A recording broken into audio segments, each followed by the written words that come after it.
आज की कहानी है दुखों से मुक्ति का मार्ग। सुख और दुख हर व्यक्ति के जीवन का अनिवार्य भाग है।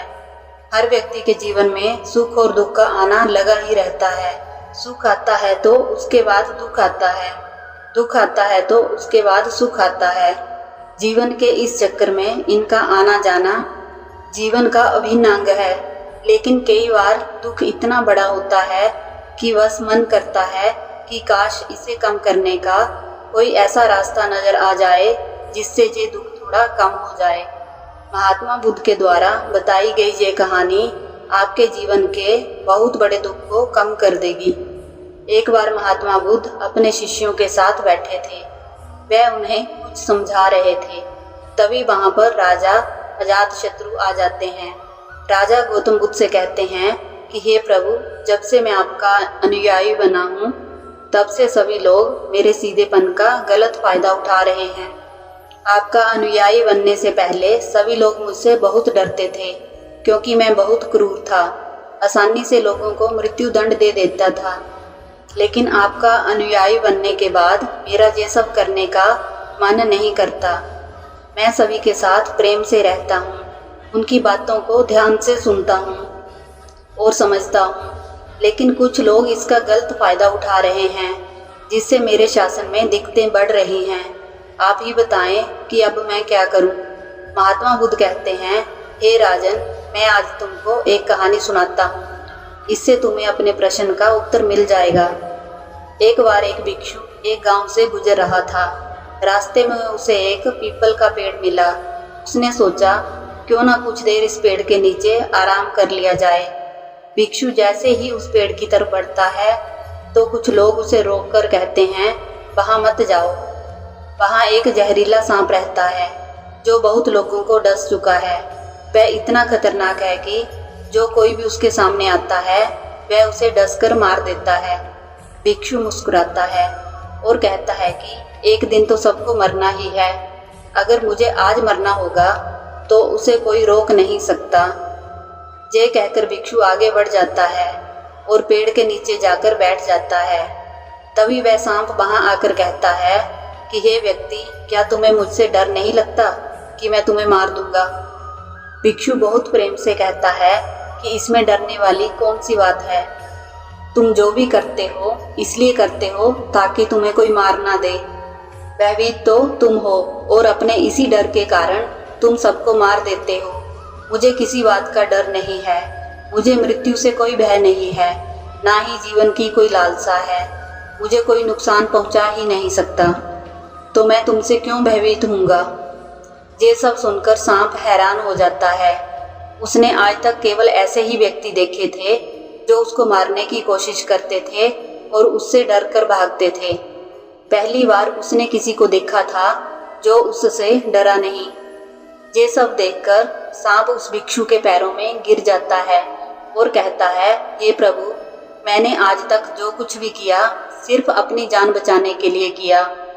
यदि मैं ये रूप धारण नहीं करता तो लोग मुझे मार देते। भिक्षु ने कहा, तुम बिल्कुल सही कह रहे हो, लेकिन यदि तुम इस जीवन के मोह से मुक्त होना चाहते हो तो शांत हो जाओ। ये समझ लो कि आज नहीं तो कल ये जीवन खत्म हो ही जाएगा। जब इस जीवन ने खत्म हो ही जाना है तो इसके लिए कुछ गलत काम करने की क्या जरूरत है? इतना कहकर भिक्षु वहां से चला जाता है। सांप ये तय कर लेता है कि आज से वह कोई गलत काम नहीं करेगा। वह ना ही किसी को डसेगा और ना ही किसी को डराएगा। उसने सभी गलत काम छोड़ दिए, लेकिन उसका उस पर उल्टा प्रभाव पड़ा। जो लोग पहले उससे डरकर भागते थे, अब वही लोग उसे मारने की कोशिश करने लगते हैं, उसे खरोंच मारते हैं और उसे चोट पहुंचाते हैं। इससे सांप बेहद दुखी रहने लगा। वह तरह तरह के चोट से ग्रस्त रहने लगा क्योंकि अब वह लोगों को कोई भी नुकसान नहीं पहुंचाता था। वह सभी लोगों के साथ प्रेम से रहने की कोशिश करता था, लेकिन लोग इसका गलत फायदा उठाते हैं क्योंकि लोगों के मन से उसका डर खत्म हो गया था। कुछ दिन बाद वही भिक्षु वापस उसी रास्ते से जा रहा था। वह फिर उसी वृक्ष के नीचे जाकर बैठ गया, लेकिन अब वह उस सांप की हालत देखकर हैरान रह जाता है।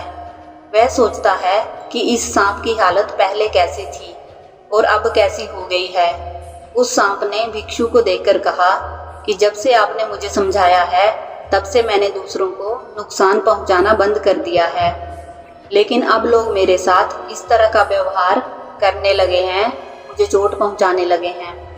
अब आप ही बताएं मैं क्या करूं? वह भिक्षु कहता है, हे मित्र, मैंने तुमसे ये नहीं कहा था कि तुम अपने स्वभाव को ही बदल दो। क्रूरता तुम्हारा स्वभाव है। यदि यही तुम्हारा नहीं रहेगा तो लोग तुम्हें मार डालेंगे। तुम्हारे स्वभाव में क्रूरता का मतलब ये नहीं होना चाहिए कि तुम अंदर से अपना उद्देश्य ही गलत रखो। तुम्हें भीतर से अपने आप को सही रखते हुए बाहर से सबको वही दिखाना होगा जो जरूरी है। सांप एक जहरीला जीव है, इसलिए लोगों के मन में उसके लिए डर होना जरूरी है, क्योंकि यदि उनके मन में तुम्हारे लिए डर नहीं होगा तो वह तुम्हें हानि ही पहुंचाएंगे। परंतु तुम्हें भीतर से खुद को सही रखना होगा। तुम्हें लोगों को नुकसान नहीं पहुंचाना है, बल्कि उनके अंदर अपना डर बनाना है। महात्मा बुद्ध कहते हैं, हे राजा अजातशत्रु, तुम इससे क्या सीखे? इसका अर्थ यही है कि तुम्हें खुद के स्वभाव को नहीं बदलना है, तुम्हें खुद को भीतर से बदलना है। यदि तुम खुद को प्रेम पूर्ण पाओगे, अपने उद्देश्य को अच्छा पाओगे, तो तुम्हें उससे खुशी मिलेगी। यदि तुम खुश होंगे तभी दूसरों को खुश रख पाओगे। इस बात की कोई ज़रूरत नहीं है कि तुम बाहर से क्या दिखाते हो, ज़रूरत ये है कि तुम भीतर से खुद को कैसे रखते हो, अपने भाव को कैसे रखते हो। महात्मा बुद्ध कहते हैं, अपने उद्देश्य को कभी ना भूलें। जिस उद्देश्य के लिए जीवन मिला है वही परम सत्य है। अगर तुम अपने उद्देश्य को भूलते हो तो भले ही बाहर दिखाने के लिए स्वभाव कितना भी बदल दो, लेकिन जीवन में खुश कभी नहीं रहोगे। इसलिए अपने स्वभाव को वैसा ही रखो। अपने उद्देश्य के प्रति हमेशा सच्चे और ईमानदार रहो। महात्मा बुद्ध ने इस कहानी के माध्यम से बेहद अच्छी बात बताई है कि या तो हम किसी काम को बहुत ही गहरे तरीके से करते हैं, या फिर उसे इतना कठिन बना लेते हैं कि करते ही नहीं हैं। यदि आप में आदत है कि किसी काम को कठिन बनाकर करने की, तो उस आदत को सरल बनाएं, उसे योग्य बनाएं कि आप उसे आसानी से कर सकें। क्योंकि कोई भी काम चला लेना मुश्किल नहीं होता, फर्क होता है बस उसे करने के तरीके में। जो उस काम को करने के तरीके को अच्छे से समझ जाता है, वह कार्य उसके लिए सरल हो जाता है। जिसे उस कार्य को करने का सही तरीका नहीं आता है, उस व्यक्ति के लिए वही कार्य मुश्किल होता है। आपको ये कहानी कैसी लगी कमेंट करके ज़रूर बताएं।